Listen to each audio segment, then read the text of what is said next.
Capítulo 7. É possível ser perfeito? Conheci Ricardo em Vitória, Espírito Santo, enquanto dirigia uma semana de oração. Ele me procurou no hotel, uma noite depois de eu ter pregado o tema da luta das naturezas. Pastor, disse, acho que Deus é de certa maneira injusto, pedindo de nós perfeição. Ele sabe que nascemos com natureza pecaminosa e que isso nos leva constantemente a errar. Já fiz tantas coisas erradas na vida, não há maneira de eu ser perfeito. Para entender esse assunto de perfeição, é preciso analisar a vida de alguns homens que Deus considerou perfeitos. De Enoque, por exemplo, a Bíblia diz: andou Enoque com Deus, e já não era, porque Deus o tomou para si. Se Deus decide levar alguém para o céu, deve ser porque esse alguém é perfeito, não acha? Mas qual foi o motivo por que Deus levou Enoque consigo? A Bíblia responde: ele andou com Deus. Analisemos o caso de Noé. As Escrituras afirmam que Noé era homem justo e íntegro entre seus contemporâneos. Não seria maravilhoso se um dia Deus dissesse de você: este é um rapaz justo e íntegro? Ou, esta é uma jovem íntegra? Não é isto que você gostaria de ser? Mas por que Noé foi considerado um homem justo e íntegro? A Bíblia responde: Noé andava com Deus. Lembra-se de Abraão? Ele é chamado o pai da fé. Você sabia que um dia Deus se apresentou a ele e disse-lhe: eu sou o Deus Todo-Poderoso, anda na minha presença e ser perfeito? Percebeu? Tudo que Deus esperava de Abraão era que andasse com ele. O resultado disso seria uma vida de perfeição. O que dizer de Davi? A Bíblia afirma que Davi foi um homem conforme o coração de Deus. Ah, se um dia ele pudesse dizer isso de nós! O que mais poderíamos esperar? Mas, por que foi que Davi tornou-se o homem conforme o coração de Deus? Qual era a maior obsessão da vida de Davi? Andarei na presença do Senhor na terra dos viventes. Você percebeu que existe uma frase que é o denominador comum na vida de todos os homens mencionados? Andou com Deus. Todos eles foram perfeitos porque andaram com Deus. Existia um relacionamento maravilhoso de amor entre Deus e eles. Em sua experiência, tinham chegado ao ponto de não poderem viver separados de Deus. Por isso Deus os considerou perfeitos, santos, justos, íntegros e retos. O interessante é que há sempre alguma coisa curiosa na vida de todos eles. Noé um dia ficou embriagado a tal ponto que tirou a roupa e ficou nu, dando um vexame para toda a sua família. Você já fez isso alguma vez? Noé fez, e Deus diz que ele era justo e íntegro entre seus contemporâneos. Abraão um dia foi tão covarde que teve medo de dizer que Sara era sua mulher. E afirmando que era sua irmã, quase empurrou o faraó ao adultério.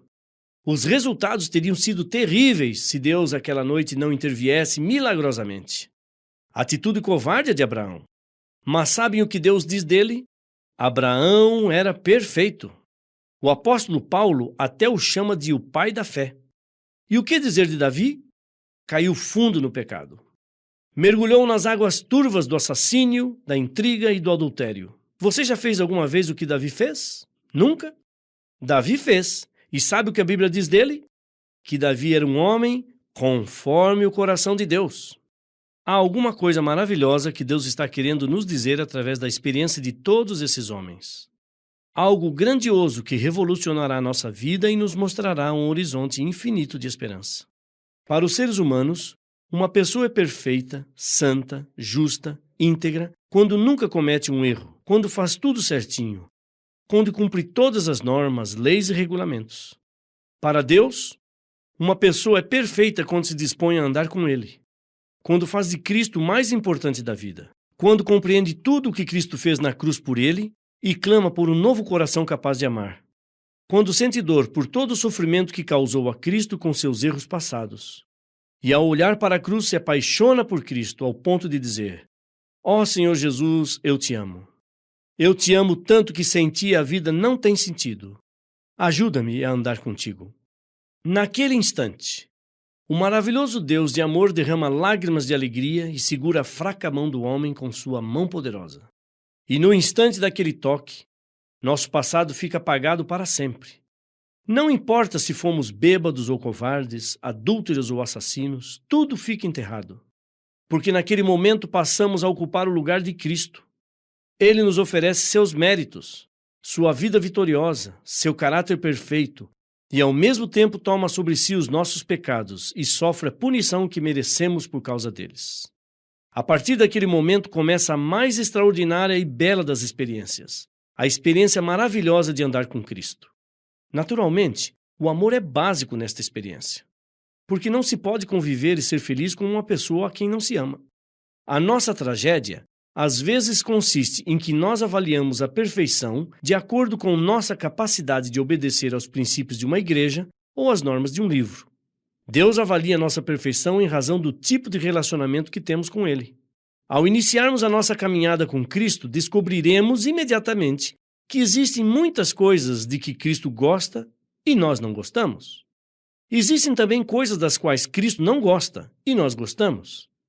O que fazer numa circunstância semelhante? Estamos frente a um impasse. O que fazer?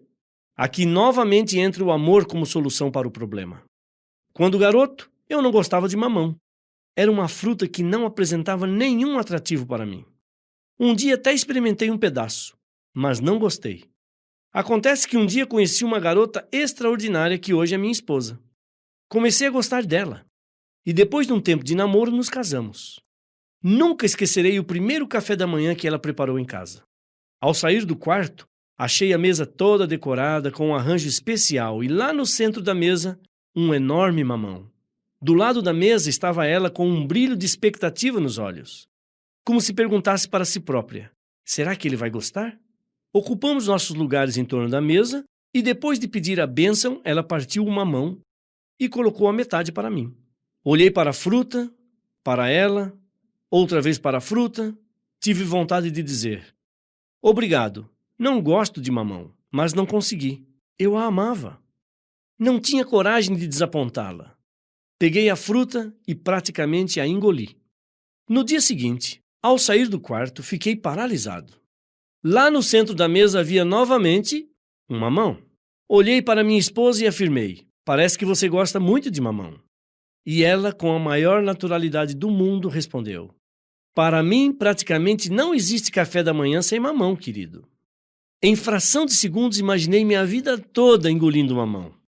Mas ao olhar para o rosto de minha esposa e ver um sorriso de satisfação, senti uma alegria íntima no coração. Eu amava minha esposa. O que podia significar o fato de comer mamão comparado com a alegria de vê-la feliz? Entende o que estou querendo dizer? O dia que nos apaixonamos por Cristo, o dia que chegamos a amá-lo com todo o nosso coração, a coisa que mais quereremos será vê-lo sorrir. Sem dúvida haverá coisas que o deixarão feliz e que nós, com a nossa natureza pecaminosa, não gostamos de fazer. Não acredito que perder o gosto por coisas que estávamos acostumados a fazer, ou aprender a fazer coisas que não gostávamos de realizar, seja fácil. Haverá um preço que teremos de pagar e planos que teremos de esquecer. Muitas vezes, isso exigirá esforço, sacrifício e sofrimento. Mas tudo isso terá sentido se o fizermos por amor à pessoa de Jesus. O profeta Miqueias explicou um dia a maneira certa de andar com Deus. Ele te declarou, ó homem, o que é bom. E que é que o Senhor pede de ti, senão que pratiques a justiça, e ames a misericórdia, e andes humildemente com o teu Deus? Você percebe que a questão não é simplesmente andar com Deus? O importante é andar humildemente com Ele.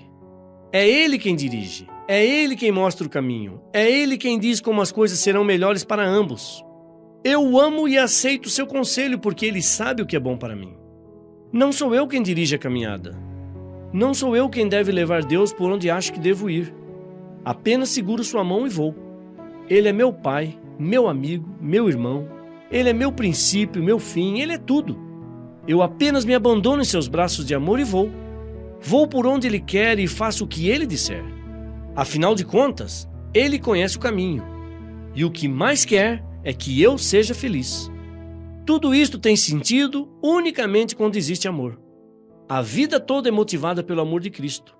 Se não existir um relacionamento de amor entre Cristo e nós, a vida torna-se vazia, oca.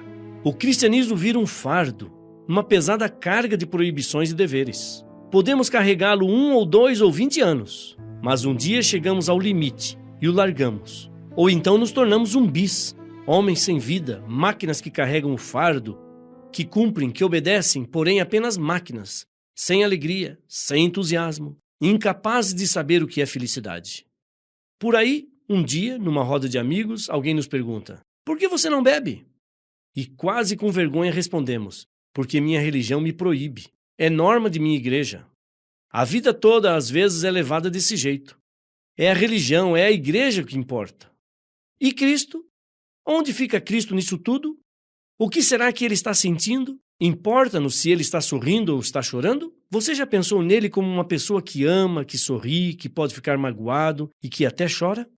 Vamos analisar o caso de uma jovem que vai comprar uma peça de roupa, por exemplo. Ela percorre as lojas, olha as vitrines, até que acha uma roupa que seja adequada ao seu orçamento. Como faz ela para comprar essa roupa? Experimenta, olha no espelho, observa se fica bem nela, se combina com sua cor, com seu corpo, e finalmente paga e leva para casa. Podemos dizer que isso é andar com Deus? Numa ocasião, saí com minha esposa para comprar sapatos. Depois de observar vários pares, chegou um momento de indecisão para ela. Havia 2 pares de que ela gostava. Experimentou um e outro. De repente, olhou para mim e perguntou: de qual você gosta? Olha, respondi, não importa muito de qual eu gosto. Quem vai usar o sapato é você. Leve o que você achar que é melhor. Não, continuou ela. Eu quero que você escolha para mim. Por quê? Porque eu gosto de você e me sentirei feliz usando os sapatos que você escolher para mim. Aquilo me emocionou tanto que acabamos levando os 2 pares. É justamente isso que tem de acontecer em nosso relacionamento com Cristo. Ele tem que ser tão amado e tão real para nós que cheguemos ao ponto de, antes de comprar uma roupa, olhar para ele e perguntar: tu gostas? Ó Senhor Jesus, eu te amo tanto que serei feliz usando a roupa que tu escolheste para mim. Andar com Deus é tê-lo presente em nosso dia a dia, consultá-lo antes de tomar uma decisão, antes de iniciar um namoro, antes de colocar algum adorno no rosto, antes de entrar em algum lugar, antes de sair para algum programa. Você vê? Nossa vida não se limita a uma igreja. Não é uma religião que determina os nossos atos. Fazemos ou deixamos de fazer, comemos ou deixamos de comer, vestimos ou deixamos de vestir por amor a Cristo. Se vemos um sorriso em seu rosto, vamos em frente. Se, pelo contrário, percebemos um ar de tristeza em seu olhar, ou 2 lágrimas rolando por sua face, é hora de parar. Não porque a igreja o proíbe, mas porque o amamos e não temos coragem de vê-lo sofrer. Agora voltemos ao título deste capítulo. É possível ser perfeito?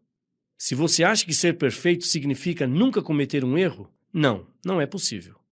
Mas graças a Deus que o conceito bíblico de perfeição é diferente. Para Deus, ser perfeito é andar com Ele, como Enoque, como Noé, como Abraão, como Davi. Você já viu um pai levando seu garoto de 4 anos pela mão? Os passos do pai são compridos e a criança não consegue manter o ritmo do pai. Mas ela segura o braço poderoso e vai em frente. Pode de repente tropeçar. Pode talvez escorregar. Mas enquanto sua mãozinha segurar o braço do pai, ela não cai. Qual é o segredo para não ficar jogada no chão? O braço do pai. Ele é o seu sustento e a única garantia de que um dia chegará lá, apesar de possíveis escorregões ou tropeços. Foi por isso que Enoque, Noé, Abraão e Davi foram perfeitos. O primeiro segurou o braço do pai, andou com ele, e não temos notícias de que tenha caído alguma vez. Os 3 últimos andaram com Deus, escorregaram, tropeçaram, mas seguraram o braço do pai e não ficaram caídos. Continuaram a caminhada. E Deus os considerou tão perfeitos quanto Enoque. Você errou alguma vez em sua vida? Não precisa viver atormentado por isso. Olhe para a cruz de Cristo. Ele já pagou pelo erro que você cometeu. Ele lhe perdoa e o aceita. Você está ferido? A queda foi tão grande que não restam mais forças para estender a mão pedindo ajuda? Não se preocupe. Apenas olhe. Olhe lá na montanha um Deus de amor morrendo lentamente. Por que você acha que ele sofreu tanto? Foi por amor a você. Foi porque você vale muito para ele. Pastor, você dirá, não é verdade. Ele não pode me perdoar. O senhor fala isso porque não me conhece. Você tem razão. Eu não conheço você, mas conheço o amor de Cristo. Um dia experimentei a revolta, o vazio e o desespero da alma, e ele me amou e me perdoou e me aceitou. Por isso posso lhe dizer, olhe para Cristo. aquele que é poderoso para vos guardar de tropeços e para vos apresentar com exultação, imaculados diante da sua glória.